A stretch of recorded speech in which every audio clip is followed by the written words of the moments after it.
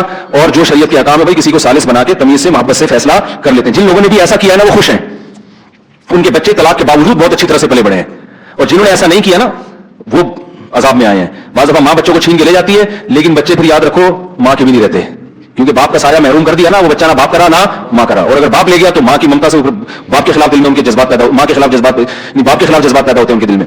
تو رسول اللہ صلی اللہ علیہ وسلم نے ایسے موقع پہ جھوٹ بولنے کی اجازت دی ہے, لیکن یہاں جھوٹ سے مراد کیا ہے, گھما کے کچھ ایسا کر کے کہ اس ایسے پہلو کو اجاگر کیا جائے جس میں جوڑ کا عنصر, بولو نا بھائی, زیادہ ہو. ہم پتہ ہے کیا کر رہے ہیں, الٹا کام کر رہے ہیں, ہر ایک کو لڑوا رہے ہیں, اور سچ بول کے لڑوا رہے ہوتے تو بھی گناہ ہوتا, جھوٹ بول کے لڑوا رہے ہیں. فیس بک پہ آپ دیکھ لو کیا طوفان بدتمیزی, کسی پہ فحش الزام لگا دو, کسی پہ چوری کا الزام لگا دو, کسی پہ فلاں الزام لگا دو, کسی پہ کرپشن کا لگا دو, کسی کی بیٹی کو برا بلا کہہ دو, یہ فلاں نہیں کیا, فلانا, کوئی تحقیق نہیں, جھوٹ بول بول کے لوگوں کی عزتیں اچھالی جا رہی ہیں. تو بھائی آخرت کا خوف ہوگا تو پھر معاملات حل ہوں گے. تو اللہ نے فرمایا ولا تطیع کل حلاف, جھوٹ بولنے والوں کو فالو مت کرو. تو حلاف میں نے بتایا نا, قرآن جب برائی کو ہائی لائٹ کرتا ہے تو اعلیٰ درجے کی, تو ایک تو صرف جھوٹ ہے, ایک قسم کھا کے جھوٹ ہے, تو یہ اور بڑا جھوٹا ہے نا. تو اس لیے قرآن نے کہا جو جھوٹی قسمیں اٹھاتے ہیں, جھوٹ بول کے معاشرے میں فساد پیدا کرتے ہیں, ان لوگوں کے پیچھے مت کرو, اس صفت میں ان کی اتباع مت کرو.